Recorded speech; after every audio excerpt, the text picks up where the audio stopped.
concedo a palavra para o senhor Edivaldo dos Santos Lima Júnior, presidente da Associação Federação dos Oficiais de Justiça dos Estaduais do Brasil, por um prazo de até 20 minutos. Alô, senhoras e senhores, estão me ouvindo bem? Boa tarde. Estou aqui na responsabilidade de trazer essa mensagem aos senhores parlamentares, a todos que estão nos ouvindo. Fiquei com uma responsabilidade muito grande, porque quem fala por último dizem que não tem muito a falar, né? Mas tentarei aqui passar uma mensagem às vossas excelências, a quem não está nos ouvindo. Antes de tudo, gostaria de agradecer, fazer alguns agradecimentos pela atenção da deputada Bia Kiss, do nosso ilustríssimo Ricardo Silva, que foi quem requereu essa audiência pública, um deputado que vem se destacando pela sua atuação, pela sua atenção às pessoas.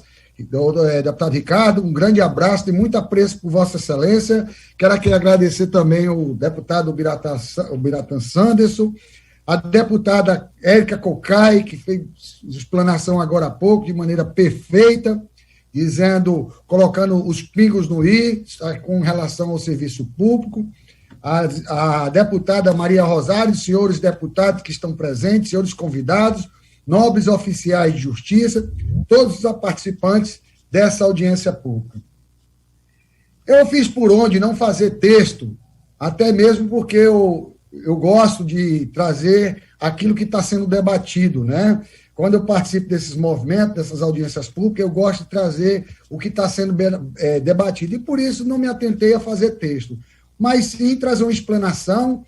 Quero aqui falar em nome dos oficiais de justiça, mas não tem como não fazer comparação aos demais servidores públicos do Brasil. Em primeiro lugar, dias atrás, dia 24/6, eu vi a explanação do então advogado Emanuel Abreu, no qual demonstrou o seu desconhecimento com relação ao cargo dos oficiais de justiça de todo o Brasil, no qual comparou e em sua fala, ele fez uma explanação comparando o oficial de justiça do Brasil e o oficial de justiça dos Estados Unidos. Em primeiro lugar, nós temos duas categorias totalmente distintas e o direito é totalmente diferenciado, o que não caberia aquela explanação naquele momento do então ilustríssimo senhor advogado, né? Que me chamou até a atenção que talvez ele desconheça a militância no Brasil. Então, eu queria chamar a atenção aqui que o oficial de justiça do Brasil, ele não trabalha com ato mais de comunicação, isso aí ficou para trás há muito tempo. O oficial de justiça, ele é um agente de força, e aqui na minha explanação, eu vou trazer o porquê, né? Nós somos agente de força, e a necessidade de se garantir a segurança jurídica do oficial de justiça, assim como alguns servidores do Poder Judiciário, no cumprimento dessas decisões, na tramitação processual. Senhores deputados, nós estamos trazendo essa PEC, um problema, discutindo essa PEC, estamos levando talvez um dos maiores problemas para a sociedade, que é a falta de autonomia do servidor público para o desempenho das suas funções. Nós temos que ter muito cuidado com relação a isso. Você imagine um oficial de justiça que tem por força de lei a fé pública, se ele não tiver autonomia na hora de cumprir uma ordem judicial ou fazer uma certidão. O senhor imagine um oficial de justiça nomeado pelo magistrado. O que será das partes? O que será de vossas excelências se vocês tiverem algum desentendimento com o juiz? Nós temos exemplo onde, até pouco tempo atrás, no Poder Judiciário se nomeava DOC e verificamos a tragédia que aquilo tinha por trás, né? Então, quero chamar a atenção para vocês, com relação a nós, oficiais de justiça e demais servidores do Poder Judiciário, a prerrogativa do exercício que nós temos.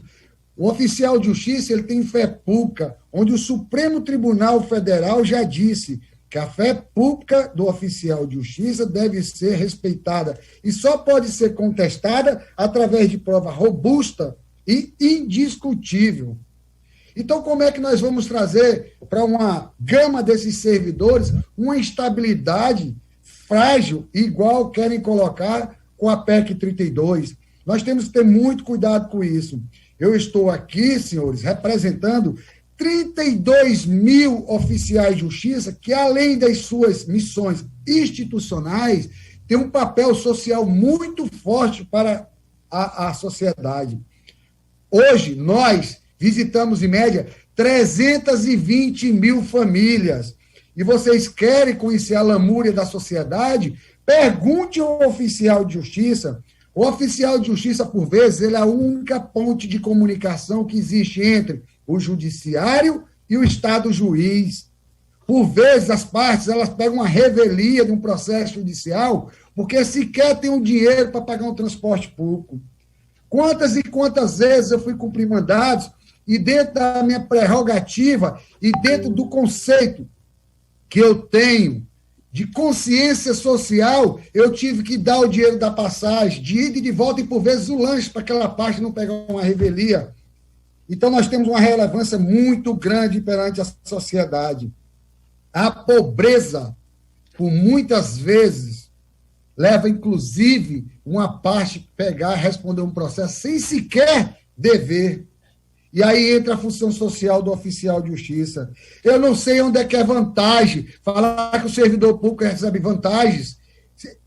Eu tiro pela minha categoria, onde eu sou lotado do estado do Pará. Aqui no estado do Pará, por vezes, o oficial de justiça viaja 1.000 quilômetros para cumprir um mandado judicial. Talvez as pessoas que critiquem digam que o servidor público é cheio de prerrogativa, é porque nunca passou pelo serviço público. A gente tem que desmistificar isso. A gente tem que se contrapor ao governo quando ele trata o servidor público como um privilegiado, como um bandido, igual tem visto nos últimos meses.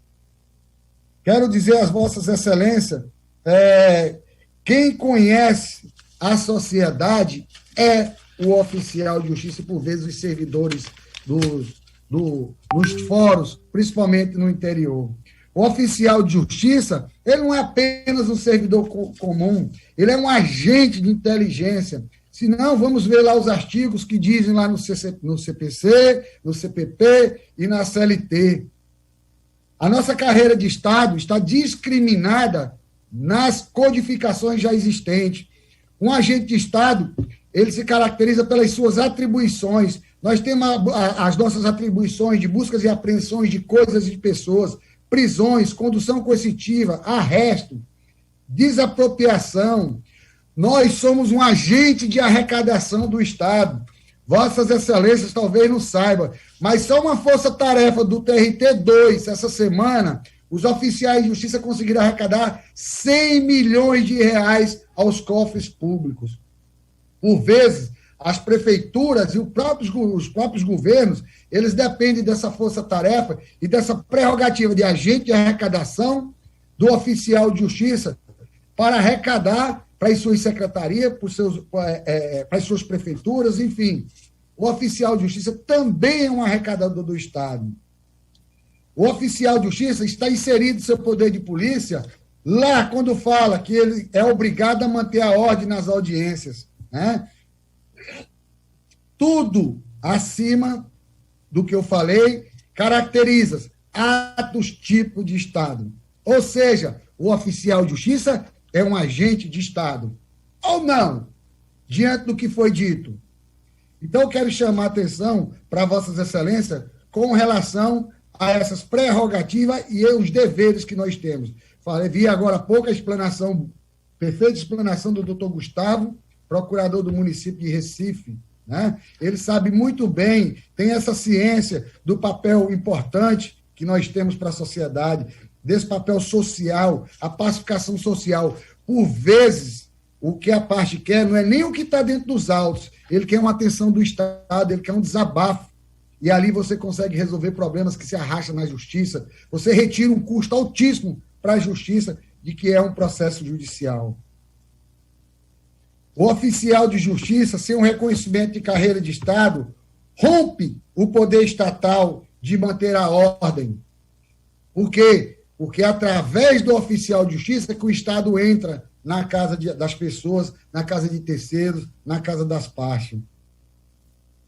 Senhores deputados e demais participantes, eu faço uma pergunta para vocês, principalmente aquele político lá do interior, que às vezes chega o juiz com aquela juizite dele, né? No momento, às vezes, de estresse, tem uma desavença com o vereador, com o prefeito, com o deputado, e tem um oficial de justiça que não se impõe perante o magistrado. Como é que vai ficar essa certidão?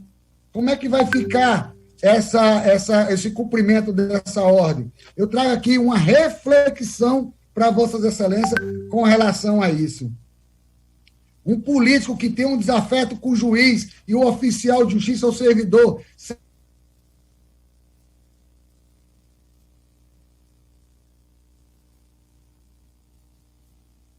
na hora de se impor perante aquele magistrado? Lógico que não, gente. Lógico que não.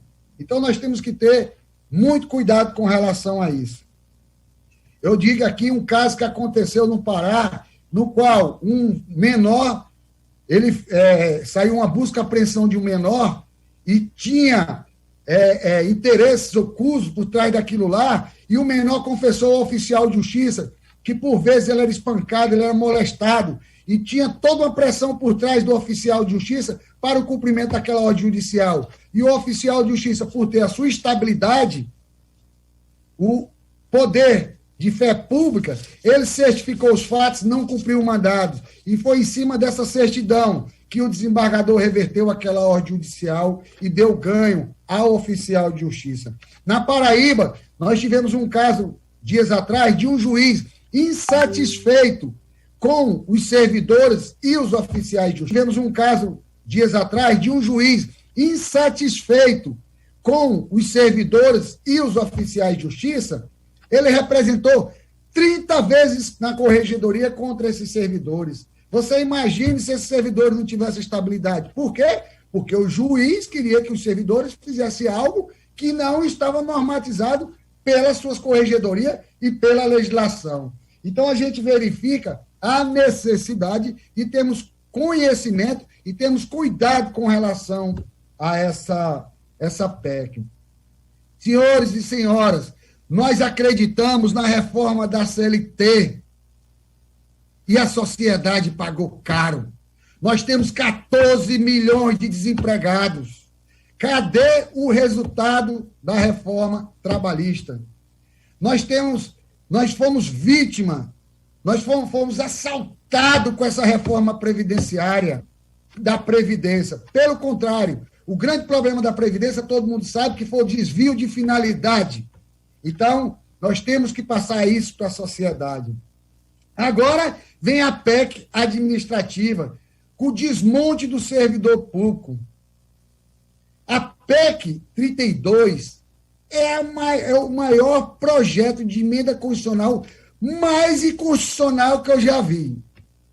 Não existe fundamentos legais e constitucionais para dar andamento na PEC 32.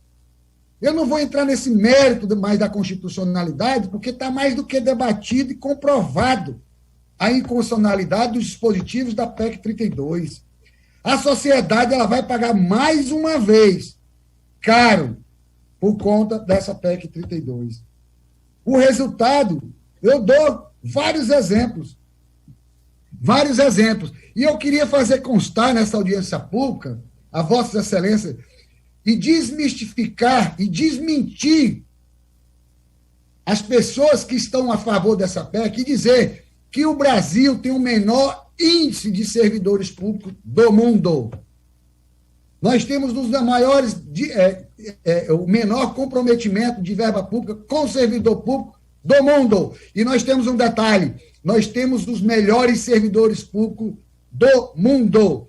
As melhores cabeças hoje estão dentro do serviço público. Então, não tem por que se marginalizar o servidor público da forma que vem. Por fim, eu não quero polemizar, mas quero trazer uma reflexão a todos os parlamentares que estão me escutando. Quero dizer para as Vossas Excelências o seguinte: o resultado da PEC 32, nós estamos vendo agora, com as pesquisas de intenção de voto. Não estou aqui para fazer terrorismo, mas digo mais uma vez, quero trazer para Vossas Excelências uma reflexão. Essa PEC não tem apoio da sociedade. Conforme eu disse, visitamos 320 mil famílias.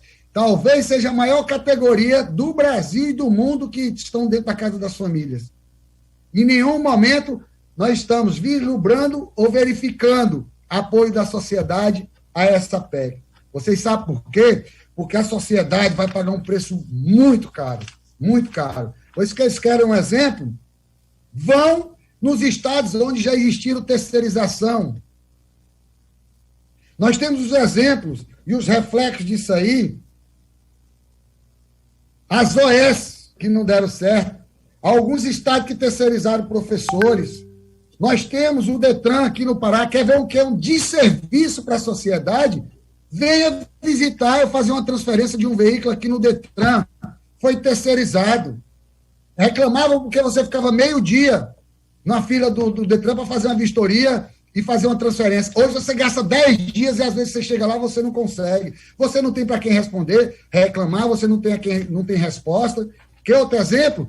Veja as empresas de energia e as empresas de água que foram terceirizadas no Estado.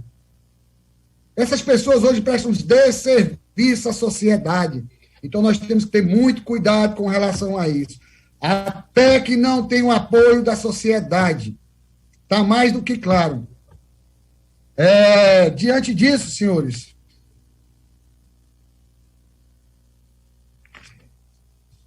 eu queria finalizar, principalmente para aqueles novos parlamentares, né? Nós temos aí, nessa última legislatura, ótimos parlamentares, do exemplo aí do nosso querido Ricardo, né? E demais, o Biratã Santos, outros, que dizem, né? E pensam que nós podemos fazer um Brasil melhor. A sociedade, ela só tem um serviço público a favor dela.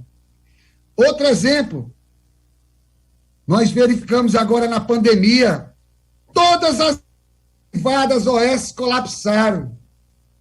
Mas quem tocou o Brasil e a pandemia foram os servidores públicos. Perdi de centenas de colegas de trabalho. Eu já peguei 2 vezes o coronavírus, estou me tratando.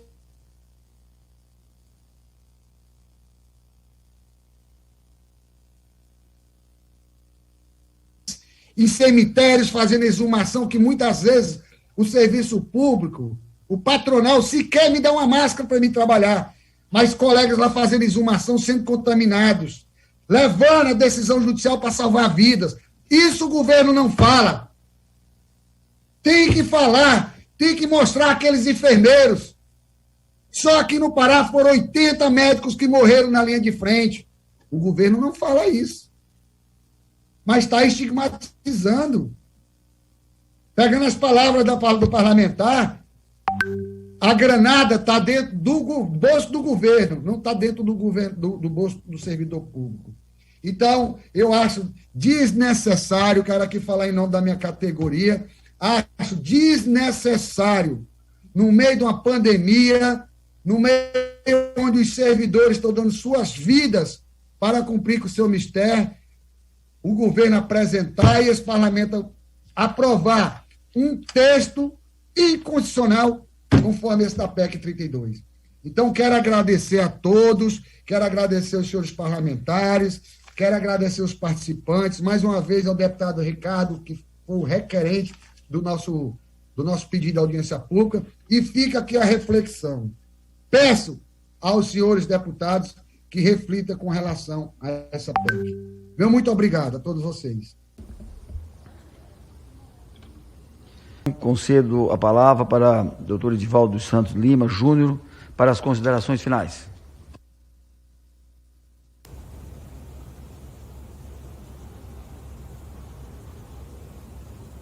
Mais uma vez, quero aqui agradecer todos os participantes, a deputada Fernanda, né, no qual eu não tinha citado agora há pouco,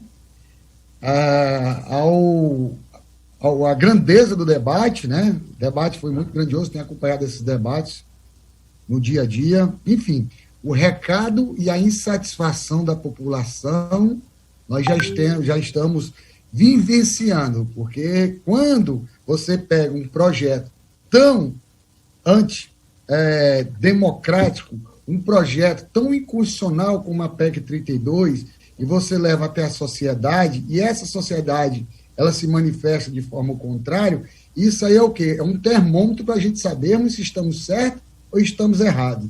Então, a bancada parlamentar, os senhores parlamentares, assim como o governo, já sentiu o termômetro do que vem acontecendo, principalmente com a PEC 32. Para finalizar, eu ia até falar na minha explanação e acabei passando, eu queria dizer para Vossas Excelências o seguinte: se o governo quer punir, até coloquei aqui a mensagem para todos, se o governo quer punir um servidor desidioso, por que não se cria uma Corregedoria Nacional, como foi feito com a emenda 45, criou o Conselho Nacional de Justiça? Porque nós, servidores do Judiciário, nós temos que atingir uma pontuação na nossa avaliação.